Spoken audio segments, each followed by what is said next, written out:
शायद वो अमाने से होती है, जो इनोशिमा स्टेशन के एक्वेरियम के सामने खड़ा होकर सोचता है कि जेलीफिश में इमोशन नहीं होते हैं, तो जरूर उन्होंने कभी लव का एक्सपीरियंस नहीं किया होगा।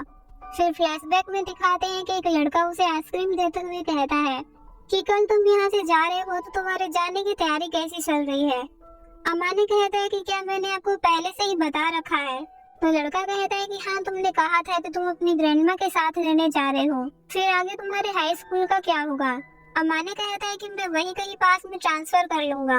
लड़का कहता है कि मेरे जैसे एडल्ट के साथ बेवकूफी करने की बजाय तुम किसी ऐसे को ढूंढना जिसे तुम पसंद कर सको। तो अमाने कहता है कि ये तो मेरे लिए बहुत आसान है, अगर मुझे कोई मेरे जैसे मिल जाए तो मैं इस बारे में सोचूंगा।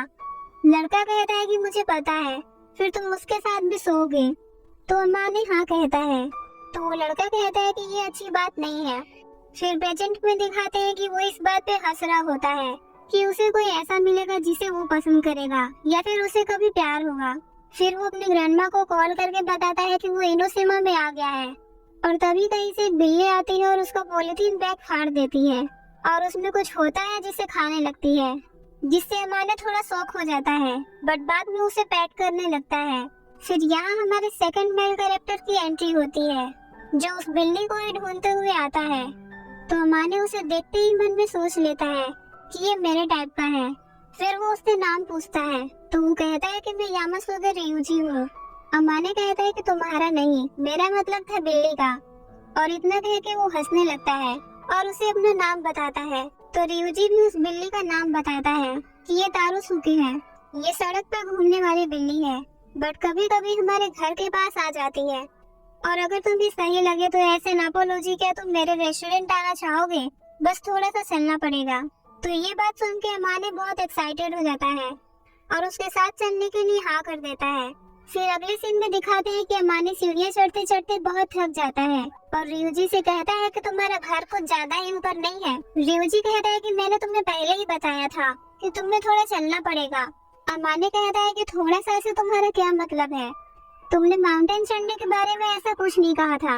एक तो मैं इतना बड़ा बैग लेके चढ़ रहा हूँ और ऊपर से मुझे इतना पसीना आ रहा है, और सबसे बुरा तो ये है कि इसकी वजह से मेरे बाल भी गीले हो गए हैं। तो रियुजी उसके पास आके उसके बाल टच करते हुए कहता है कि अब इस तरह के बाल रहेंगे तो गर्मी तो लगेगी ही।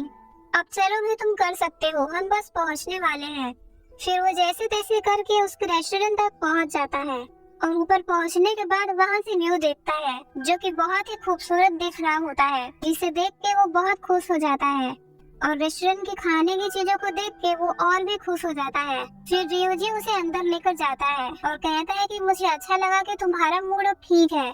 फिर वो उसे थोड़ा वेट करने के लिए कहता है जब तक कि वो उसके लिए कुछ बना के लाए। फिर कुछ देर बाद रियुजी उसके लिए व्हाइट ब्रेड राइस बना के लाता है, जिसे अमाने टेस्ट करता है और कहता है कि ये बहुत डिलीशियस है। रियुजी कहता है कि मुझे सुनकर खुशी हुई। अमाने कहता है कि मैं बिल्कुल भी कुक नहीं करता, इसलिए जो करते हैं मैं उनकी बहुत रिस्पेक्ट करता हूँ। रियुजी कहता है कि मैं तो बस हेल्प कर रहा हूँ, जब से मैं छोटा था तब से। अमाने कहता है कि ये तो बहुत इम्प्रेसिव बात है। रियुजी कहता है कि फैमिली बिजनेस में हेल्प करना मुझे नॉर्मल लगता है। अमाने कहता है कि मुझे लगता है कि तुम्हें इस पर गर्व होना चाहिए। फिर वो अपना खाना फिनिश करके वहाँ से जाने लगता है। रियुजी कहता है कि आई एम सॉरी, मैं तुम्हारे साथ तुम्हें छोड़ने वापस नहीं आ सकता। और जैसे ही वो सीढ़ियों से उतरने के लिए पलटता है, वैसे ही उसका बैलेंस बिगड़ जाता है और गिरने ही वाला होता है कि रियुजी उसे पकड़ लेता है और कहता है कि तुमने मुझे एकदम से डरा दिया, प्लीज थोड़ा केयरफुल रहो। अमाने उससे कहता है कि थैंक्स ओनी-चान। रियुजी कहता है कि क्या ये अभी मजाक का टाइम है? तो अमाने उसे बाय करके जाने लगता है और रियुजी उसे पीछे से बार बार केयरफुल रहने के लिए कहता रहता है। फिर वो अपने ग्रैंडमा के घर पहुंचता है। उसकी ग्रैंडमा उसे सबसे पहले बात लेने के लिए कहती है, तो वो बात लेने के लिए चला जाता है, जहाँ वो पूरे टाइम सिर्फ रियुजी के बारे में ही सोच रहा होता है।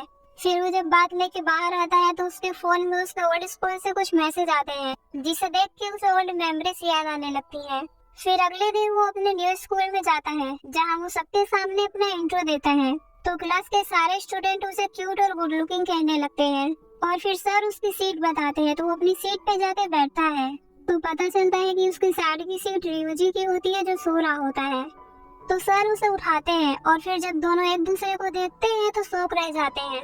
फिर लंच टाइम में अमाने रियुजी से कहता है कि मैं बहुत शौक हो गया था जब मुझे पता चला कि हम दोनों सेम स्कूल में हैं। और वो भी एक दूसरे के जस्ट बाजू में। क्या ये हमारी डेस्टिनी की तरह नहीं लगता? रियोजी कहता है कि पहले ये बताओ कि क्या तुम कल रात सेफली घर पहुंच रहे थे और रास्ते में तुम कितनी बार गिरे? अमाने कहता है कि वो एक बार ही काफी था। रियोजी कहता है कि ठीक है, लेकिन स्कूल में तुम्हें केयरफुल रहना होगा, खासकर सीढ़ियों पे। अमाने कहता है कि ठीक है, रियोजी कौन है ना मेरा ध्यान रखने के लिए। रियोजी कहता है कि मैं समझ गया, तुम मुझे अभी बहुत परेशान करने वाले हो। अमाने कहता है कि हाँ, मैं तुम्हें बहुत परेशान करने वाला हूँ। फिर अगले सीन में सारे स्टूडेंट बास्केटबॉल खेल रहे होते हैं, जहाँ अमाने अपनी बारी खेलकर रेस्ट के लिए बैठता है। बैठे बैठे वो सारे लड़कों को देख रहा होता है कि कौन हैंडसम है और किसकी बॉडी अच्छी है, लेकिन उसकी नजर में रियोजी को टक्कर का उसे कोई नहीं मिलता। तभी रियोजी बास्केट में एक बॉल शूट करता है, जिसे देख के सारी लड़कियां खुशी के मारे कूदने लगती है। उन्हें देख के अमाने मन में सोचता है कि मैं तुम लोगों की फीलिंग्स को अच्छे से समझ सकता हूँ। तभी रियोजी झटके से अमाने की तरफ बॉल से टकरा जाता है, जिससे अमाने थोड़ा शॉक हो जाता है। वो रियोजी के बालों को छूते हुए कहता है कि तुम्हारे बाल बहुत गीले हो गए हैं। रियोजी कहता है कि वो तो होंगे ही, और फिर गेम के लिए वापस चला जाता है। तभी अमाने के दिल में फीलिंग आती है कि मैं उसका चेहरा और देखना चाहता हूँ। फिर वो उसके पास जाके उससे डेट के लिए पूछता है, बट रियोजी को कुछ समझ नहीं आता है कि ये मुझसे डेट के लिए क्यों पूछ रहा है। और फिर नेक्स्ट सीन में दिखाते हैं कि दोनों स्ट्रीट पर घूम रहे होते हैं, और तभी अमाने को एक आइसक्रीम का शॉप दिखता है, जहाँ बहुत सारे फ्लेवर्स को देख के वो कंफ्यूज हो जाता है। बट उनमें से वो 2 सेलेक्ट कर लेता है, लेकिन अब उसे उन दोनों में से भी कोई एक सेलेक्ट करना था, लेकिन वो चूज नहीं कर पाता है। तो रियोजी उसके लिए दोनों फ्लेवर ले लेता है। तो अमाने कहता है कि मैं चूज कर सकता था। रियोजी कहता है कि दोनों को टेस्ट करो, जो तुम्हें अच्छा लगे वो तुम ले लेना, और जो उसे पसंद आता है उसे एक बार रियोजी को टेस्ट करा के उसे दूसरा वाला दे देता है, और कहता है कि अभी ये लग रहा है ना बिल्कुल डेट की तरह। लेकिन रियोजी को कुछ समझ नहीं आता है कि ये ऐसा क्यों बोल रहा है। कुछ देर बाद रियोजी उससे पूछता है कि तुम वहाँ जो डेट के बारे में बोल रहे थी उसका क्या मतलब था। अमाने कहता है कि डेट ज्यादा एक्साइटिंग होते हैं। रियोजी कहता है कि हाँ, लेकिन 2 लड़कों के बीच क्या ये अजीब नहीं लगता? अमाने कहता है कि बिल्कुल नहीं, क्योंकि मुझे लड़के पसंद है। ये सुनकर रियोजी शॉक होकर अपनी जगह पे ही रुक जाता है, जिसे देख के अमाने हंसने लगता है और कहता है कि रियोजी तुम बहुत फनी हो, ऐसा लग रहा है जैसे तुम बिल्कुल जम गए हो, क्या मैंने तुम्हें डरा दिया? फिर रियोजी हंसते हुए कहता है कि प्लीज कंफ्यूज करने वाले जोक मत मारा करो, तुम्हें इस तरह के मजाक करने की कोई जरूरत नहीं है। अमाने कहता है कि ये इतना भी सीरियस नहीं था। तभी अमाने की आइसक्रीम टेबल के नीचे गिर जाती है, जिससे वो थोड़ा अपसेट हो जाता है। तो रियोजी उसे सनसेट दिखाता है, जो कि बहुत ही ब्यूटीफुल दिख रहा था, और अपना फोन निकाल के उसकी पिक्चर लेने लगता है। अमाने उसे देख के बहुत ही खुश हो जाता है। तभी रियोजी के दिमाग में एक आइडिया आता है। वो अमाने का फोन मांगता है और सन को आइसक्रीम के ऊपर सेट करके अमाने का पिक लेता है, जिसे देख के अमाने बहुत खुश हो जाता है, क्योंकि उसे इस तरह के स्टफ बहुत पसंद थे। रियोजी कहता है कि मुझे खुशी हुई कि तुम्हें अच्छा लगा। ये सुन के अमाने रियोजी का फेस देखने लगता है और अपने पास्ट के बारे में सोचता है, जिसने उसने बोला था कि मेरे लिए प्यार ढूंढना बहुत आसान है, लेकिन अभी जो उसने ढूंढ लिया है तो उसे कन्फेस करना उसके लिए बहुत मुश्किल लग रहा था। तभी उसकी ग्रैंडमा का कॉल आता है, तो अमाने रियोजी से कहता है कि मुझे तुम्हारी हेल्प लगेगी। घर आके पता चलता है कि अमाने के वॉशरूम में गर्म पानी नहीं आ रहा था, जिससे अमाने बहुत परेशान हो जाता है, क्योंकि जिम के बाद उसको बाथ लेना बहुत जरूरी था। तो रियोजी उसे पब्लिक बाथ हाउस जाने के लिए सजेस्ट करता है। तो अमाने ये सुन के बहुत खुश हो जाता है। और फिर अगले सीन में दिखाते हैं कि अमाने और रियोजी साथ में बात ले रहे हैं। अमाने पूछता है कि अभी मैंने तुमसे इस तरह की बातें की थी, तुम्हें मेरे साथ बात लेने में कोई प्रॉब्लम तो नहीं? रियोजी कहता है कि अगर मुझे कोई प्रॉब्लम होती तो मैं तुम्हारे साथ यहाँ आता ही नहीं। तो अमाने मस्ती करते हुए कहने लगता है कि इसका मतलब है कि मैं तुम्हें इस वक्त भूल सकता हूँ।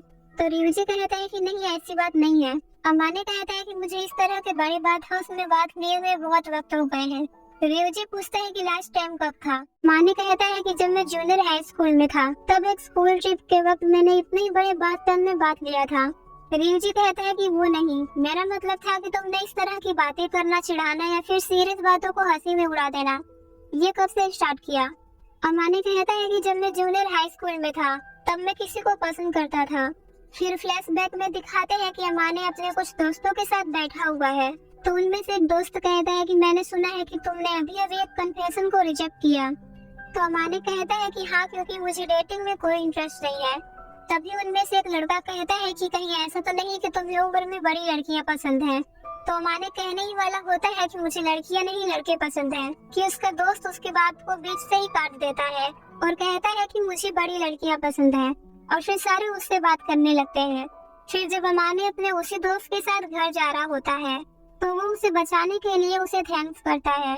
तो उसका दोस्त कहता है कि मुझे पता है कि तुम इस तरह की बातों में जल्दी फंस जाते हो और उसे संभाल नहीं पाते हो। तभी अमाने को फील होता है कि वो सभी से किसी न किसी तरीके से अपने दिल की बात छुपा के सभी से झूठ बोल रहा है। इसलिए आज वो अपने फ्रेंड को सब कुछ बता देना चाहता था कि उसे लड़कियों में कोई इंटरेस्ट नहीं है, उसे लड़के पसंद है। और अमाने को लगता है कि उसका फ्रेंड उसकी बात को सीरियसली सुनेगा, इसलिए वो अपने दिल की बात उससे बता देता है, जो अब तक सबसे छुपाता आया था, कि उसे लड़के पसंद हैं, इसलिए वो लड़कियों से डेट नहीं करता। तो उसका दोस्त कहता है कि इसका मतलब है कि तुम गे हो, और उसकी बातों को मजाक में उड़ा के हंसने लगता है। वो समझता है कि अमाने ये सब सिर्फ मजाक के लिए बोल रहा है, तो अमाने भी उसके साथ हंस के अपनी बात का मजाक बना देता है। और फिर प्रेजेंट में दिखाते हैं कि अमाने रियोजी से कहता है कि मैं बस एक डरपोक बिल्ली हूँ, मैं हमेशा बचने की कोशिश करता रहता हूँ क्योंकि मुझे हर्ट होने से डर लगता है। और फिर इतना कहने के बाद अमाने रियोजी से पहले ही बाथ टब से बाहर आ जाता है। बात करने के बाद रियोजी अमाने के लिए ड्रिंक लाता है। उस वक्त अमाने सो रहा था।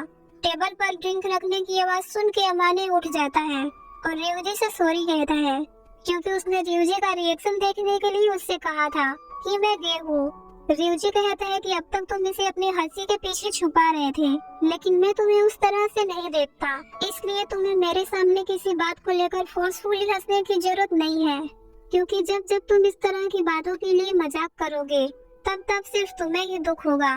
तो अमाने उसे थैंक्स करता है और फिर दोनों घर जाने के लिए वहाँ से निकल जाते हैं। रास्ते में अमाने रियोजी से कहता है कि तुम हमेशा मुझे फॉर्मल नेम से क्यों बुलाते हो, तुम मुझे सिर्फ मेरे नाम से बुला सकते हो। तो रियोजी उसे उसके नाम से बुलाता है और फिर बाय करके वहाँ से चला जाता है। और यहाँ अमाने उसके मुंह से अपना नाम सुन के बहुत खुश होने लगता है। फिर जब अमाने अपने घर आकर फोन चेक करता है तो उसमें अपनी और रियोजी की पिक्चर देख के सोचता है कि अभी भी कुछ लोग हैं जो मुझे सीरियसली लेते हैं और मेरा मजाक नहीं उड़ाते हैं। अगर रियोजी जैसा कोई होगा तो मैं उसके प्यार में पड़ सकता हूँ। तभी रियोजी के पास से गुड नाइट का मैसेज आता है, जिसे देख के अमाने बहुत खुश हो जाता है और पूरी रात सिर्फ उसके बारे में ही सोचता रहता है। इसलिए वो रात को अच्छे से सो नहीं पाता और क्लास में आते ही उसे दो लड़कियां पकड़ लेती हैं और उससे कहती है कि तुम रोज जल्दी चले जाते हो, हमने तुम्हारा कल कितना वेट किया। क्योंकि अमाने उस क्लास का सबसे क्यूट लड़का था और बहुत सी लड़कियां थी जो उसे पसंद करती थी, इसलिए वो दोनों उसे सवाल पूछने लगते हैं। तभी रियोजी आता है और उन्हें अपनी सीट से हटने के लिए कहता है, तो लड़कियां उसे और अमाने को बाय करके वहाँ से चली जाती हैं। तो अमाने भी इसी बहाने रियोजी से वैसे ही क्वेश्चन पूछने लगता है और सोचता है कि हम पहले की ही तरह नॉर्मली बात कर सकते हैं। फिर क्लास के टाइम रियोजी हमेशा की तरह सो रहा होता है, तो अमाने उससे देखकर सोचता है कि अगर मैं इसके प्यार में पड़ भी गया तो इससे सिर्फ मुझे दर्द मिलेगा। फिर साइंस लैब में जब टीचर बोर्ड साफ करने वाले होते हैं तो रियोजी के पास बैठे एक लड़के का नोट पूरा नहीं हुआ होता है और वो टीचर को बोल नहीं पाता है। तो रियोजी उसके बदले में टीचर से कह देता है कि उसका अभी पूरा नहीं हुआ है। फिर क्लास एंड होने पर जब टीचर कुछ भारी सामान नीचे लेकर जा रही थी तो रियोजी उनके हेल्प के लिए उनके हाथ से सारे सामान ले लेता है। और फिर क्लास की सफाई के वक्त भी जब एक लड़की बोर्ड साफ कर रही थी तब वो ऊपर तक नहीं पहुंच पाती है, तो रियोजी उसके बदले में बोर्ड साफ कर देता है। और इन सारी चीजों को हमारे नोटिस कर रहा होता है कि तभी बारिश होने लगती है। रियोजी ने अपना अम्ब्रेला नहीं लाया था, तो वो सोचता है कि बारिश में तेजी से भागते हुए जाएगा जिससे वो कम से कम भीगेगा, कि तभी अमाने उसे रोक लेता है और उसे अपने साथ अपने अम्ब्रेला में चलने के लिए कहता है। तो अमाने रियोजी से पूछता है कि तुम इस तरह से कब बन गए, सभी के लिए काइंड और केयरिंग, बिल्कुल केयर गिवर की तरह। मतलब साइंस लैब में तुमने सब कुछ नोट कर लिया था, लेकिन फिर भी तुमने किसी दूसरे के लिए हाथ उठाया और तुमने टीचर की भी हेल्प की थी और बोर्ड की सफाई करते वक्त भी। तभी रियोजी कहता है कि अमाने तुम सच में मुझ पर इतना ध्यान देते हो। तो अमाने थोड़ा सा घबरा के कहने लगता है कि नहीं, मैंने नहीं दिया, और ऐसा कह के वो रियोजी से दूर जाने लगता है। तो रियूजी उसे रोकता है और कहता है कि दूर मत जाओ, तुम भीग जाओगे। अमाने कहता है कि इसमें पहले से ही जगह बहुत कम है। रियूजी कहता है कि मैं इसमें कुछ नहीं कर सकता, अम्ब्रेला बहुत छोटा है। अमाने कहता है कि ये मेरा अम्ब्रेला है और इसे अब मैं तुम्हें नहीं देने वाला। फिर दोनों एक दूसरे से अम्ब्रेला के लिए लड़ने लगते हैं और पूरी तरह से भीग जाते हैं और तभी बारिश भी रुक जाती है। तो अमाने थोड़ा अपसेट हो जाता है और सोचता है कि काश ये बारिश नहीं रुकी होती। तो वो बिना अम्ब्रेला लिए रियूजी को बाय करके वहाँ से चला जाता है और फिर घर पहुँचने के बाद अमाने को कोल्ड हो जाता है और फिर जब वो पानी पीने के लिए उठता है तो देखता है कि रियूजी उसे उसका अम्ब्रेला लौटाने के लिए आया था। तभी अचानक से वो चक्कर खा के गिर जाता है। तो रियूजी उसे उसके कमरे में लेकर जाता है और उसे दवा देकर उसे रेस्ट करने के लिए कहता है और फिर उसे गुड नाइट बोलकर जाने लगता है। तभी अमाने उसका हाथ पकड़ लेता है और उसे कहता है कि थोड़ी देर और रुको, जब मैं सो जाऊंगा तो चले जाना। तो रियूजी उसके पास आकर बैठता है। अमाने पूछता है कि जब तुम्हें कोल्ड हुआ था तो उस वक्त की कोई मेमोरी है तुम्हारे पास? तो रियूजी कहता है कि मेरा नहीं, बट मेरी बहन को जब एक बार फीवर हुआ था तब मुझे लगा था कि मुझे उसके लिए कुछ करना चाहिए, तो मैंने उसके लिए उसकी फेवरेट डिश पोर्क कटलेट बनाई थी। तो अमाने हंसते हुए कहने लगता है कि तुमने एक बीमार इंसान को ऐसा डिश दिया था। रियूजी कहता है कि उसने उस दिन सब कुछ खा लिया था। मुझे पता है कि उसने उस दिन सब कुछ खाने के लिए खुद को बहुत फोर्स किया होगा, क्योंकि उसके बाद उसकी हालत और खराब हो गई थी। मैंने ये उसके साथ बहुत गलत किया था। अमाने कहता है कि मुझे लगता है कि उसे उस दिन बहुत खुशी हुई होगी। तो रियूजी अमाने की कोई मेमोरी के बारे में पूछने लगता है। अमाने कहता है कि जब मेरे मॉम एंड डैड दोनों काम करते थे तो मैं एक बार बीमार पड़ा था, तो मैंने सोचा कि मुझे खुद का ध्यान रखना होगा। मैं हर वक्त बस छत को घूरता रहता था और सोचता रहता था कि शायद अब मैं मर जाऊंगा, और ये ख्याल मेरे दिमाग में लगभग 100 बार से ज्यादा आते रहते थे। मैं उस वक्त सच में बहुत अकेला था। तो रियूजी उसका हाथ पकड़ते हुए कहता है कि मैं हूँ यहाँ तुम्हारे पास। और फिर कुछ देर में अमाने सो जाता है और फिर जब वो मॉर्निंग में उठता है तो रियूजी को याद करता है कि कैसे उसने मेरा हाथ पकड़ा था, और अब जाके अमाने को समझ में आ रहा है कि अब तक जो भी उसे काइंडनेस मिलती आ रही थी वो सबके साथ फेक थी। और फिर इसके बाद वो उठता है और अपने ग्रैंडमा को गुड मॉर्निंग कहता है कि तभी वह देखता है कि रियूजी उसकी ग्रैंडमा के साथ बैठा हुआ था, और रियूजी अमाने को देखता है और वहां से जाने लगता है। तो अमाने रियूजी से पूछता है कि क्या तुम अभी तक मेरा वेट कर रहे थे? तो रियूजी कहता है कि हाँ, मैं बस तुम्हें एक बार देखना चाहता था। और फिर वो वहां से चला जाता है और अमाने ये बात सुन के बहुत खुश हो जाता है। और फिर अगले सीन में रियूजी के पास्ट को दिखाते हैं, जिसमें उसके डैड उससे पूछते हैं कि क्या तुम्हें रेस्टोरेंट में हेल्प कराना पसंद है? तो रियूजी जवाब देता है कि बिल्कुल नहीं, क्योंकि मैं अपने दोस्तों के साथ घूम नहीं पाता और मॉम से भी मुझे बहुत डर लगता है। तो उसके डैड उससे मजाक करते हुए कहते हैं कि उनसे तो मुझे भी डर लगता है। और फिर रियूजी से पूछते हैं कि क्या फिर तुम्हें कुकिंग करना पसंद है? तो रियूजी कहता है कि हाँ, जब मुझे तारीफ मिलती है तो मुझे बहुत अच्छा लगता है। तो रियूजी के डैड कहते हैं कि मैंने तुम्हारी मॉम से रेस्टोरेंट को संभालने के लिए पूछा है। तो रियूजी कहता है कि मॉम को क्यों, जब आप इसे अकेले ही संभाल सकते हैं। तो रियूजी के डैड कहते हैं क्योंकि मुझे चिंता है। रियूजी को उस वक्त समझ नहीं आता है कि डैड ऐसा क्यों बोल रहे हैं। और फिर प्रेजेंट में दिखाते हैं कि रियूजी अपने क्लास में सो रहा है और अमाने उसे उठा के कहता है कि एग्जाम के लिए अभी सिर्फ 2 हफ्ते ही बचे हैं और दोनों ने बिल्कुल भी पढ़ाई नहीं की होती है, और रियूजी ने तो कई क्लासेस भी अटेंड नहीं किए होते हैं। इसलिए वो अमाने से उसे पढ़ाने के लिए रिक्वेस्ट करता है, लेकिन अमाने को अपने ऊपर कॉन्फिडेंस नहीं था। तो वो क्लास के टॉपर से रियूजी की हेल्प के लिए पूछता है, लेकिन वो भी ये कह के मना कर देता है कि मैं क्लास में और कॉम्पिटिटर्स नहीं चाहता। रियूजी कहता है कि देखा, वो ऐसा ही है, इसलिए मैंने उससे हेल्प नहीं मांगी थी। तो अमाने कहता है कि मैं पढ़ने में इतना अच्छा नहीं हूँ कि मैं तुम्हारी हेल्प करूँ। रियूजी कहता है कि कोई बात नहीं, मैं तुम्हें जज नहीं करूँगा। फिर अगले सीन में दोनों रियूजी के घर पे मिलते हैं, जहाँ रियूजी अमाने से कहता है कि सॉरी, तुम्हें मेरे घर पे आना पड़ेगा। तो अमाने कहता है कि कोई बात नहीं, वैसे भी क्लास और लाइब्रेरी में बहुत भीड़ है। अमाने मन में सोचता है कि मैंने नहीं सोचा था कि हम इतने आगे बढ़ जाएंगे, एक दिन हम साथ में अकेले होंगे। और ऐसा कह के वो मन ही मन बहुत खुश होने लगता है। फिर वो रियूजी से पूछता है कि तुम्हें एग्जाम में लगभग कितने मार्क्स चाहिए? तो रियूजी जवाब देता है कि पासिंग मार्क्स तो ठीक रहेंगे। तो अमाने कहता है कि कितना सिंसियर जवाब है, इसलिए बेहतर होगा कि अब तुम लापरवाही ना करो, नहीं तो तुम्हें एक्स्ट्रा क्लासेस लेनी पड़ेंगी। इसलिए वो अमाने की बात मानता है और दोनों मैथ से स्टार्ट करते हैं। कुछ देर बाद रियोजी अमाने से एक मैथ का क्वेश्चन पूछता है जो उसे समझ नहीं आ रहा था। वो अमाने के नोटबुक में उस क्वेश्चन को दिखाता है, जिससे उसका हाथ अमाने के हाथ से टच हो जाता है, जिसकी वजह से अमाने का दिल थम सा जाता है और वो अपनी इमोशंस को कंट्रोल नहीं कर पाता है। तो वॉशरूम के बहाने उस रूम से बाहर आ जाता है, डोर के पास खड़ा होकर सोचता है कि मेरी फीलिंग्स बढ़ती जा रही है और मैं इसे हाइड नहीं कर पा रहा। और फिर वॉशरूम ढूंढने लगता है कि तभी उसे एक कमरे में रियोजी के डैड की फोटो दिखती है, जो कि अब इस दुनिया में नहीं रहे। कि तभी पीछे से रियोजी आ जाता है और कहता है कि ये मेरे डैड है। जब मैं 7th क्लास में था तो बीमारी की वजह से इनकी डेथ हो गई थी। उन्होंने इस रेस्टोरेंट को अपने अंतिम दिनों तक चलाया था। शायद ये रेस्टोरेंट उन्हें बहुत प्यारा था, इसलिए आज जितना मुझसे हो सके मैं इस रेस्टोरेंट पे हेल्प कराता हूँ, चाहे दिन हो या रात। इतना कहने के बाद वो अमाने से स्टडी के लिए चलने के लिए कहता है। तो अमाने पीछे से रियोजी के डैड के सामने आके बैठ जाता है और उनसे कहता है कि मैं कायदो अमाने हूँ, आपसे मिलकर अच्छा लगा। रियोजी को ने मेरा अच्छे से ध्यान रखा है।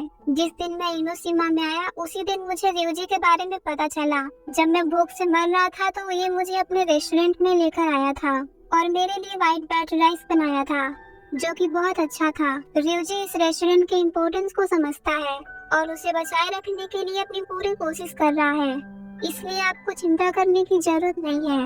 और जब ये वर्ड रियोजी अमाने के मुंह से सुनता है तब उसे अपने डैड की बात याद आ जाती है, जब उन्होंने भी यही वर्ड कहा था कि वो रियोजी की मॉम को इस रेस्टोरेंट को संभालने के लिए कहना चाहते हैं, क्योंकि उन्हें इसकी चिंता थी। और आज अमाने के मुंह से ये बातें सुन के उसे थोड़ा हल्का महसूस होता है। और फिर इसके बाद दोनों दिन रात अपने एग्जाम की तैयारी में लग जाते हैं। अमाने अपनी तरफ से रियोजी को पढ़ाने की पूरी कोशिश करता है, इसलिए वो पूरी रात जाग कर रियोजी के लिए नोट्स बनाता है और क्लास में रियोजी को जगाए रखने की कोशिश करता है, जिससे वो क्लास ले सके। और यहाँ रियोजी को भी जब फ्री टाइम मिलता है तो वो अपना पूरा वक्त से स्टडी को ही देता है। और फिर नेक्स्ट डे अमाने रियोजी के लिए नोट्स बनाकर लाता है। उसने पिछली रात अपना पूरा वक्त सिर्फ रियोजी के नोट्स बनाने में दिए थे, इसलिए उसकी नींद अच्छे से पूरी नहीं होती है और वो रियोजी के कंधे पे ही सो जाता है। और फिर नेक्स्ट डे रियोजी अपने मार्क्स अमाने को दिखाता है, जिसमें वो सारे सब्जेक्ट में पास था और कुछ में तो उसने अच्छी प्रोग्रेस भी की थी। मार्क्स देखकर दोनों बहुत खुश हो जाते हैं और एक दूसरे को हक कर लेते हैं। तो अमाने को ध्यान आता है कि वो रियोजी के कुछ ज्यादा ही क्लोज आ गया है, तो अपना बैग लेकर क्लासरूम के बाहर आ जाता है और सोचता है कि ये बहुत डेंजरस है, मुझे उससे दूरी बनाए रखनी चाहिए। और तभी रियोजी भी अमाने के पीछे दौड़ता हुआ आता है और उसे उसके स्टडी में हेल्प कराने के लिए अमाने को अपनी तरफ से कोल्ड ड्रिंक देकर थैंक करता है और कहता है कि तुम एक बहुत अच्छे टीचर हो। तो अमाने उसके कंधे पे हाथ रखते हुए कहता है कि तुम प्रोफेसर कायदो से कुछ भी पूछ सकते हो, जिस पे रियोजी कहता है कि अमाने तुम क्या हमेशा प्यार पाना चाहते हो। अमाने कहता है कि हर किसी के साथ नहीं। तो रियोजी कहता है कि तुम चूज करते हो, फिर तो तुम बहुत मतलबी हुए। तो अमाने बीच में गर्मी का टॉपिक ला के टॉपिक चेंज कर देता है। तो रियोजी कहता है कि गर्मियाँ बढ़ रही हैं, इसलिए हम रेस्टोरेंट के मेनू में कोल्ड नूडल्स ऐड कर रहे हैं। अमाने के फेस पे एक्साइटमेंट देख के रियोजी अमाने को खाने पे अपने घर पे बुला लेता है, क्योंकि आज उसका रेस्टोरेंट बंद था। फिर नेक्स्ट दिन में अमाने रियोजी के घर पहुंच जाता है, जहां उसकी सबसे पहले मुलाकात तारुसुके से होती है। वो थोड़ी देर तक उसके साथ खेलता है और फिर कुछ देर बाद रियोजी की सिस्टर स्कूल से आती है, जो उसे घर के सामने मिलती है। और फिर अंदर से रियोजी और उसकी मॉम भी आ जाते हैं और उसे अंदर लेकर जाते हैं। घर में एंटर करते ही रियोजी की मॉम अमाने से कहती है कि हमने तुम्हारे बारे में रियोजी से बहुत सुना है। तो अमाने को ये जान के बहुत खुशी होती है कि ये मेरे बारे में अपने घर वालों से बात करता है। फिर वो रियोजी से पूछता है कि कहीं तुमने मेरे बारे में इन्हें कुछ अजीब तो नहीं बताया है। तभी रियोजी का एक छोटा भाई आता है और वो अमाने को बुक्खड़ अमाने कह के बुलाता है।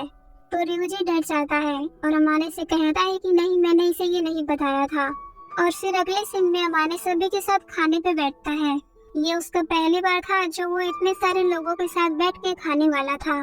उसका नेचर एक्सप्रेसिव होने की वजह से उसके दिल में जो भी बात होती है वो उसे एक्सप्रेस कर देता है, इसलिए खाते वक्त भी वो अपनी फीलिंग्स को अच्छे से एक्सप्रेस कर रहा था।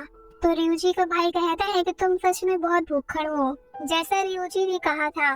रियोजी कहता है कि तुम कोई भी डिश इस तरह से खाते हो कि वो देखने में सच में अच्छा लगता है। फिर सारे एक एक करके अपने प्लेट में से अमाने के प्लेट में डालने लगते हैं, जिससे अमाने का प्लेट भर जाता है और सारे हंसने लगते हैं। अमाने उस दिन बहुत खुश था, क्योंकि वो पहली बार किसी फैमिली के साथ बैठ के खाने वाला था। उनके साथ बैठ के उसने जो खुशी महसूस की थी वो उसका पहला एक्सपीरियंस था, और उसकी वजह से उसका रियोजी के लिए प्यार और बढ़ जाता है। फिर डिनर के बाद रियोजी अमाने के साथ कुछ दूर तक टहलने के लिए आता है। अमाने कहता है कि आज का खाना सच में बहुत अच्छा था, और मुझे नहीं पता था कि तुम अपने फैमिली से इतने क्लोज हो। रियोजी कहता है कि मेरे डैड के डेथ के बाद मैंने सिर्फ अपने फैमिली पे ध्यान दिया है। पहले मैं सोचता था कि फैमिली और रेस्टोरेंट नॉर्मल सी चीजें हैं, लेकिन मैं अभी उन पर ज्यादा ध्यान देना चाहता हूँ, और इसे मैं जितना सीरियसली लेता हूँ उतना ही मैं उनकी बातों को दिमाग से नहीं निकाल पाता। जब उन्होंने मुझसे एक बार कहा था कि मुझे चिंता है, इसलिए मुझे नहीं पता है कि मैं ये सब कुछ ठीक से कर भी पाऊंगा या नहीं, और इसकी वजह से मुझे बहुत स्ट्रेस फील होता है। इसलिए उस वक्त जब तुमने मेरे डैड से कहा था कि मैं रेस्टोरेंट को बचाए रखने के लिए अपनी पूरी कोशिश कर रहा हूँ और उन्हें चिंता करने की जरूरत नहीं है, तो ये कह के तुमने मेरी चिंता दूर कर दी थी। और इसके लिए वो अमाने को थैंक यू कहता है और कहता है कि मैं लकी हूँ कि तुम यहाँ हो। तो अमाने कहता है कि लकी तो मैं हूँ, और फिर पीछे से आकर रियोजी को हक कर लेता है। तो रियोजी कहता है कि अमाने तुमने ऐसा दोबारा किया, तुमने मुझे दोबारा हक किया। अमाने कहता है कि सॉरी, बट एक बार मुझे सुन लो, मेरा कोई इरादा नहीं था तुम्हें ये बताने का, लेकिन मैं इसे अब और अपने तक नहीं रख सकता, इसलिए मैं चाहता हूँ कि तुम इसे जानो कि रियोजी मैं तुम्हें पसंद करता हूँ, और मुझे इसका जवाब नहीं चाहिए, बस याद रखना कि मैं तुम्हें पसंद करता हूँ। तो रियोजी कहता है कि नहीं अमाने, लेकिन वो उसे बाय करके वहाँ से चला जाता है और उससे जितना हो सके उतनी तेजी से दौड़ता है। और फिर अगली सुबह रियोजी को दिखाया जाता है जहाँ वो अमाने के कन्फेशन के बाद से सिर्फ उसी के बारे में सोच रहा है, जिसकी वजह से उसका काम में ध्यान भी नहीं लग रहा। उसकी मॉम उससे कुछ काम देती है, मगर उसका सारा ध्यान सिर्फ अमाने पे होता है। स्कूल जाने के लिए जब वो स्टेशन पे आता है तो सोच रहा होता है कि मैं अभी भी कंफ्यूज हूँ, मुझे बिलीव नहीं हो रहा है कि कल मुझे लव कन्फेशन मिला, और आखिर कब से अमाने को मैं उस वे में पसंद आने लगा। वो उसके साथ बिताए हर एक पल को रिवाइंड करने लगता है और परेशान होने लगता है। तभी वो अमाने को देखता है जो ट्रेन का वेट कर रहा था। वो एक दूसरे को देख के थोड़ा ऑकवर्ड फील करते हैं, बट फिर एक दूसरे को गुड मॉर्निंग कहते हैं। अमाने कहता है कि फर्स्ट टाइम तुमसे मैं स्टेशन पे मिल रहा हूँ। तो रियोजी सोचने लगता है कि हम एक दूसरे से नॉर्मली बात कैसे करते थे। तभी स्टेशन पे ट्रेन के आने का अनाउंसमेंट हो जाता है और रियोजी उससे कुछ भी बात नहीं कर पाता। तो अमाने अपने बीच के साइलेंस को तोड़ने के लिए कहने लगता है कि कल से गर्मी की छुट्टियां चालू हो रही हैं, जिसका मुझे कब से इंतजार था, और बीच में एक फेस्टिवल भी है, तो मैं तामाकावा-कुन को अपने साथ बाहर चलने के लिए पूछूंगा और हमेशा की तरह हम कहीं घूमेंगे। तो रियोजी परेशान हो जाता है और अमाने को उसे फॉलो करने के लिए कहता है और फिर उसे अपने साथ सिरेने लेकर जाता है। वहाँ पहुँचने पे वो उससे कहता है कि मैं कल थोड़ा नर्वस हो गया था, मुझे कभी किसी फ्रेंड से कन्फेशन नहीं मिला है, और सच तो ये है कि मैं अभी भी कंफ्यूज हूँ। अमाने कहता है कि मैं समझ गया, सॉरी मैंने तुम्हें इस हालत में डाला। रियोजी कहता है कि तुम्हें सॉरी कहने की कोई जरूरत नहीं है, दूसरे को अपनी फीलिंग्स बताना कोई गलत बात नहीं होती, बट मैं अभी भी कंफ्यूज हूँ। और हाँ, मैंने तुमसे अभी तक ये नहीं पूछा कि तुम क्या करना चाहते हो। तुम चाहते थे कि मैं इस फीलिंग को जानूं, लेकिन मैं समझ नहीं पा रहा। तुम कन्फेशन से क्या चाहते हो, मुझे सब कुछ जानना है। जब मैं सब कुछ जान जाऊंगा तो मैं उस हिसाब से डिसाइड करूंगा कि तुम्हारे साथ कैसा बिहेव करना है। तो अमाने कहता है कि मैं तुम्हें सेक्सी वे में देखना चाहता हूँ। तो रियोजी के चेहरे पे ये सुन के हवाइयाँ उड़ जाती हैं। अमाने कहता है कि सच कहूँ तो मैंने एक बार सोचा था कि बस एक बार के लिए ये ठीक होगा, लेकिन मैं तुम्हें जितना ज्यादा जानता हूँ उतना ही मैं तुम्हारे प्यार में और पड़ जाता हूँ। मेरी फीलिंग्स बढ़ती जा रही है, इतना कि मैं इसे और हाइड नहीं कर सकता, इसलिए कल मैंने तुम्हें बता दिया। लेकिन अगर हम अभी भी पहले जैसे फ्रेंड्स बने रहें और एक्ट करें जैसे कुछ हुआ ही नहीं, ऐसा नहीं हो सकता। इसलिए मैं तुम्हें डेट करना चाहता हूँ। मैं पहले की तरह तुम्हारा फ्रेंड बन के नहीं रह पाऊंगा। रियोजी कहता है कि मुझे अपने दिल की बात बताने के लिए शुक्रिया। मैंने लवर की तरह किसी रिलेशनशिप में होना या डेटिंग के बारे में कभी नहीं सोचा, और फिर तुम्हारे साथ ये सब कुछ। सच तो ये है कि मैं इसे इमेजिन नहीं कर सकता। लेकिन मैंने खुद से एक बात सोची है कि तुम्हें पसंद करना अच्छा हो सकता है। मैं ऐसा बिहेव नहीं करूंगा जैसे कुछ हुआ ही नहीं। सब पहले जैसा नहीं होगा। अब मुझे पता है कि तुम मुझे लाइक करते हो, सो प्लीज इसे कुछ वक्त के लिए एक तरफा ही रहने दो। तो माने को ये सुनकर थोड़ी उम्मीद की किरण दिखती है और वो बहुत खुश होता है और अपने पास्ट के बारे में सोचता है कि एक वक्त ऐसा भी था जब वो किसी को ये तक नहीं बता पाता था कि उसे गर्ल्स नहीं बॉयज पसंद है। अगर किसी को पता चलता तो वो उसके फीलिंग्स का मजाक बना देते, जिसकी वजह से उसने बिल्कुल ही उम्मीद छोड़ दी थी।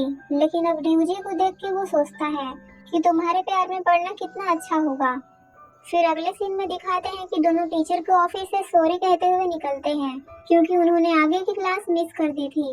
वैसे उस वक्त कोई क्लास नहीं थी, सिर्फ एक सेरेमनी थी, इसलिए उन्हें एक्स्ट्रा क्लासेस नहीं लेनी पड़ी। टीचर्स ने सिर्फ डांटा था। तभी रियूजी दीवार पर एक पोस्टर देखता है और अमाने से पूछता है कि 22 अगस्त को तुम्हारा कोई प्लान है क्या। तो अमाने कहता है कि अभी तक मैंने कोई प्लान नहीं बनाया है।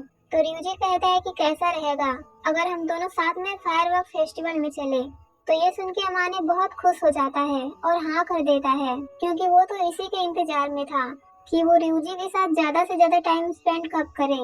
और फिर अमाने घर आके दिन गिनने लगता है तो पता चलता है कि अभी 3 वीक बचे थे।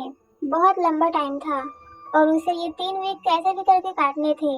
गर्मी की छुट्टियां स्टार्ट हो जाती है और अमाने अपने ग्रैंडमा के साथ शॉपिंग के लिए आता है, जहाँ एक शर्ट को देख के उसे रियूजी की याद आ जाती है। फिर वो अपने स्कूल फ्रेंड्स के साथ कराओके में जाता है, जहाँ उसे रियूजी के बिना कुछ अच्छा नहीं लगता। फिर वो बीच पे आके बैठता है और अपने फोन में चेक करता है जिसमें उसने रियूजी को एक मैसेज भेजा था, लेकिन उसका रिप्लाई नहीं आया था, जिसे देखकर वो थोड़ा सैड फील करता है। और फिर एक दिन जब उसकी ग्रैंडमा उसे वाटरमेलन देती है तो उसे देख के वो कहता है कि मुझे एक बार देखना है। फिर वो डिसाइड कर लेता है कि वो रियूजी से मिलने के लिए उसके रेस्टोरेंट जाएगा और फिर वो उसके रेस्टोरेंट की ओर निकल जाता है। सीढ़ियाँ चढ़ते चढ़ते वो बहुत थक जाता है और अपने बालों को छूने लगता है। तो उसे उस दिन की याद आ जाती है जब रियूजी ने भी उसके बालों को छुआ था। तो उस दिन को याद करके उसके अंदर थोड़ी हिम्मत आती है और फिर से वो सीढ़ियाँ चढ़ने लगता है। रियूजी के रेस्टोरेंट के पास आके देखता है तो रियूजी अपने काम में बहुत बिजी था। उसे देख के ऐसा लग रहा था जैसे उसे थोड़ी देर भी बैठने की फुर्सत नहीं थी, इसलिए वो दोबारा अपने घर जाके होमवर्क करने का डिसाइड करता है। फिर वो अपने घर आके होमवर्क करता है और बहुत सोचने के बाद फेस्टिवल में जाने का टाइमिंग रियूजी को सेंड कर देता है। और फिर नेक्स्ट डे जब वो सो के उठता है तो वो सुबह से ही वहाँ जाने की तैयारी में लग जाता है, अपने लिए कपड़े डिसाइड करता है और फाइनली वहाँ जाने के लिए 2 बजे तक रेडी हो जाता है। उसकी ग्रैंडमा उसे ड्रिंक लाकर देती है जिसे पीने के बाद वो अपने घर से निकल जाता है। रास्ते में उसे एक छोटा सा मशीन दिखता है जिसमें वो कुछ कॉइंस डालता है और फिर उसके अंदर से एक छोटी सी बॉल निकलती है। वो उसे खोल के देखता है तो उसमें क्यूट से किटी का कीचेन होता है जो बिल्कुल तारुसुके जैसी दिख रही थी। वो उसे अपने पास रख लेता है और फिर उसके फोन में फायरवर्क फेस्टिवल स्टार्ट होने का 4:30 का रिमाइंडर आता है। फिर वो दौड़ते हुए एंट्रेंस पर पहुंचता है। वो उस वक्त बहुत नर्वस फील कर रहा था क्योंकि वो रियूजी से सेमेस्टर एंड होने के बाद से ही नहीं मिला था। फिर वो उसके कुछ पास्ट मेमोरीज को याद करने लगता है जिसमें उसने कहा था कि तुम्हें इस प्यार को कुछ वक्त के लिए वन साइड ही रखना होगा। तो माने कहता है कि ये कुछ वक्त और कितना बड़ा होगा। और फिर तभी रियूजी वहाँ आ जाता है। रियूजी को देख के अमाने के दिल में इतनी सारी फीलिंग्स आने लगती है कि उसे समझ नहीं आता कि वो उसके सामने कैसे बिहेव करे। वो कहता है कि मेरा दिल अभी जोरों से धड़क रहा है। रियूजी कहता है कि अमाने क्या तुम इस तरह की बातें करना बंद करोगे, मुझे एम्बैरेसमेंट फील होता है। तो अमाने टॉपिक चेंज करने के लिए कहता है कि चलो फिर कुछ खाने चलते हैं। और फिर दोनों मिलकर फेस्टिवल में घूमते हैं और एक जगह बैठ के अपना फेवरेट फूड खाते हैं। तभी अमाने को पता चलता है कि रियूजी को ऐसी जगह बहुत पसंद है क्योंकि वो वहाँ बहुत खुश दिख रहा था। तभी वहाँ अमाने के कुछ स्कूल फ्रेंड्स आ जाते हैं और अमाने को अपने साथ लेके जाने लगते हैं। अमाने उन्हें मना नहीं कर पाता कि उसने रियूजी के साथ फायरवर्क्स देखने का वादा किया है, इसलिए वो उनके साथ नहीं आ सकता। लेकिन फिर रियूजी उन्हें रोक लेता है और कहता है कि मुझे आज फायरवर्क्स अमाने के साथ देखना है। अमाने उनके साथ जाने से बाल बाल बचता है और साथ ही साथ उसे थोड़ा गिल्ट भी फील होता है क्योंकि वो उन्हें मना नहीं कर पाया। उसके फ्रेंड्स वहाँ से चले जाते हैं और फिर रियूजी भी अमाने को फायरवर्क्स देखने के लिए चलने के लिए कहता है। अमाने को रास्ते में अभी भी गिल्ट फील हो रहा था। वो मन में सोचता है कि रियूजी क्या तुम्हें नहीं लगता कि वो हमें अजीब समझ रहे होंगे। तो वो रियूजी से कहता है कि उस वक्त मैं लगभग झूठ बोलने वाला था। हम दोनों एक साथ अकेले उन फायरवर्क्स को देखने वाले थे।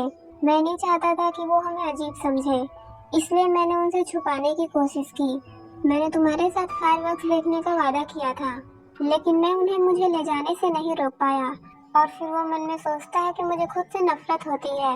मैं प्राइमरी स्कूल से नहीं बदला। रियूजी कहता है कि तुमने बिना कुछ सोची समझे जवाब दे दिया होगा। अगर तुम कंफर्टेबल नहीं हो तो बेहतर होता कि मैं तुम्हें नहीं रोकता, बट मैं उन फायरवर्क्स को सिर्फ तुम्हारे साथ ही देखना चाहता था। तो अभी तुम्हारा क्या ख्याल है? क्या तुम मुझे ज्वाइन करना चाहोगे? तो अमाने कहता है कि हाँ, क्यों नहीं, मैं तो उन्हें सिर्फ तुम्हारे साथ ही देखना चाहता हूँ। फिर रियूजी उसे अपने साथ एक ऐसी जगह ले जाता है जो बहुत शांत थी और वहाँ लोग भी बहुत कम थे। फायरवर्क स्टार्ट हो जाता है। रियूजी कहता है कि नॉर्मली तो मैं इसे अपने फैमिली के साथ देखता हूँ, लेकिन अच्छा है कि इस साल मैं तुम्हारे साथ हूँ। तो अमाने को ये सुन के बहुत खुशी होती है। रियूजी कहता है कि मैं इसे अगले साल भी तुम्हारे साथ ही देखना चाहता हूँ। अमाने पूछता है कि क्या मैं अगले साल अकेला ही अपनी इस फीलिंग के साथ रहूँगा। फिर सीन यहाँ से पास्ट में आता है। रियूजी रेस्टोरेंट में काम करते हुए सोचता है कि गर्मियाँ हमेशा एक जैसी ही होती हैं। रेस्टोरेंट में हेल्प कराने और होमवर्क करने में ही खत्म हो जाती हैं। रेस्टोरेंट से बाहर आके जब वो कस्टमर्स को बाय करने आता है तो वहाँ अपने एक सनफ्लावर के पौधे को देख के कहता है कि काश अमाने इसे देख पाता। फिर जब वो कस्टमर्स का ऑर्डर ले रहा होता है तो सोचता है कि मैं जल्दी ही अमाने को कांटेक्ट करूँगा। मैं चाहता हूँ कि वो एक बार और वाइट ब्रेड राइस खाए। और फिर वो रात को होमवर्क करते वक्त अमाने को मैसेज करने की बहुत कोशिश करता है, लेकिन नहीं कर पाता। तो सोचता है कि अब मुझे क्या करना चाहिए। मेरे पास अभी भी उसके लव कन्फेशन का कोई जवाब नहीं है। मैं उसका सामना कैसे करूँगा? ऐसा लग रहा है जैसे मुझे उसकी फीलिंग्स की कोई परवाह ही नहीं है। फिर जब वो नीचे रूम में आता है तो देखता है कि उसकी मॉम उसके डैड के सामने बैठी हुई थी। वो अपनी मॉम के पास जाके पूछता है कि क्या आप अभी भी दुखी हो? तो उसकी मॉम कहती है कि हाँ, बल्कि मैं ये कहूँगी कि मैं उससे ज़्यादा अकेली हूँ। जब मैं कुछ अच्छा खाती हूँ या कुछ अच्छा देखती हूँ तो सोचती हूँ कि तुम्हारे डैड को ये पसंद आएगा। तो रियूजी पूछता है कि क्या वो आपको अभी भी याद आते हैं? तो उसकी मॉम कहती है कि बहुत ज़्यादा। और फिर नेक्स्ट सीन में दिखाते हैं कि जब रियूजी टेबल साफ कर रहा होता है तो उसे उस दिन की याद आ जाती है जब अमाने एक दिन उसके घर में कोल्ड नूडल्स खाने के लिए आया था। और तभी उसके पास अमाने का मैसेज आता है कि फायरवर्क्स के लिए 4 बजे एंट्रेंस पर पहुंचना है। और फिर सीन प्रेजेंट में आता है जहां अमाने रियूजी का परेशान चेहरा देख के कहता है कि सॉरी, मैंने अभी जो तुमसे कहा उसे भूल जाओ। तो रियूजी कहता है कि मैं नहीं भूलूंगा। आज मैं तुम्हारे कन्फेशन का जवाब देना चाहता हूँ। कुछ दिन पहले ही मेरे पास कुछ था जो मैं तुम्हें खिलाना चाहता था, लेकिन मुझे समझ नहीं आ रहा था कि मैं तुमसे कांटेक्ट कैसे करूं, इसलिए मैंने तुमसे कांटेक्ट नहीं किया। अभी मेरी फीलिंग काफ़ी नहीं है ये कहने के लिए कि मैं तुम्हें पसंद करता हूँ जिस तरह से तुम मुझे करते हो। लेकिन मुझे लगता है कि अगर मैं किसी से बार बार मिलना चाहता हूँ और अगर वो तुम हो तो अच्छा है, और अगर एक लवर ऐसा ही होता है तो मैं तुम्हें डेट करना चाहता हूँ। क्या ये गलत है? तो अमाने कहता है कि बिल्कुल नहीं, मैं भी तुम्हें डेट करना चाहता हूँ। और रियूजी के मुंह से ये सारी बातें सुन के अमाने की आंखों से पानी आ जाता है। तो रियूजी हंसते हुए कहता है कि क्या तुम रोने वाले हो? अमाने कहता है कि हाँ शायद, क्योंकि मैं बहुत खुश हूँ। तो रियूजी कहता है कि मैं अभी भी बहुत नर्वस फील कर रहा हूँ। लव कन्फेशन करने के लिए बहुत एनर्जी लगती है और तुम ये करने में बहुत अच्छे हो। तो अमाने उससे पूछता है कि क्या मैं किस कर सकता हूँ? तो फिर रियूजी आगे बढ़ता है और फिर दोनों एक दूसरे को किस करते हैं। दोनों बहुत नर्वस फील कर रहे थे। अमाने मन में सोचता है कि मैं एक बार और करना चाहता हूँ, बट जैसे ही वो बोलने वाला होता है तभी अनाउंसमेंट होता है कि फेस्टिवल के बंद होने का टाइम हो गया है। फिर दोनों जाने के लिए रेडी होते हैं। तो रियूजी कहता है कि क्या हम एक बार और कर सकते हैं? तो अमाने कहता है कि तुम्हें इसके लिए मुझसे पूछने की जरूरत नहीं है।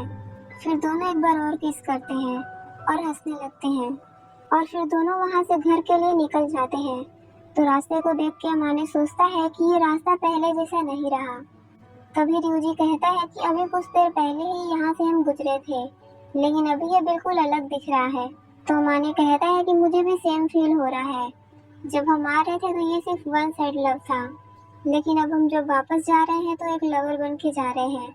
तो रियूजी कहता है कि अमाने तुमने ये कह के फिर से मुझे एम्बेरस किया और फिर दोनों को सेम फीलिंग आती है कि वो दोनों अभी घर जाना नहीं चाहते थे। तो दोनों मिलकर उस जगह पे जाते हैं जहाँ उन दोनों ने एक साथ आइसक्रीम खाई थी। तो रियोजी कहता है कि मुझे पुराने दिनों की याद आ रही है। और फिर वो अमाने से पूछता है कि तुमने गर्मी की छुट्टियों में क्या किया। तो अमाने कहता है कि मैं बस तुम्हें एक बार देखना चाहता था। तो रियोजी हंसते हुए कहता है कि तुम मुझे रेस्टोरेंट पे देख सकते थे। तो अमाने कहता है कि हाँ, वो एक बार। फिर वो अपनी बात पूरी नहीं करता, क्योंकि रियोजी को अगर पता चलता कि वो एक बार आया था लेकिन वो बिना मिले ही चला गया क्योंकि वो बिजी था, तो उसे बहुत बुरा लगता। इसलिए उसने नहीं बताया। फिर अमाने उसे वो बोल देता है जो उसने जीता था। रियोजी उसे देखते ही पहचान जाता है कि वो तारुसुके है और बहुत खुश होता है। और फिर दोनों एक दूसरे के साथ डेट पर कहाँ कहाँ जाएंगे उसके बारे में बात करने लगते हैं। और ऐसे ही बात करते करते सुबह हो जाती है और फिर दोनों एक साथ सनराइज देखते हैं। अमाने कहता है कि कितना अच्छा हुआ कि मैं इनोशिमा में आया। रियोजी अमाने से कहता है कि अमाने, अब से तुम मेरा ध्यान रखना। फिर अमाने भी रियोजी से कहता है कि तुम भी। और फिर इसी सीन के साथ ये ड्रामा यही खत्म हो जाता है।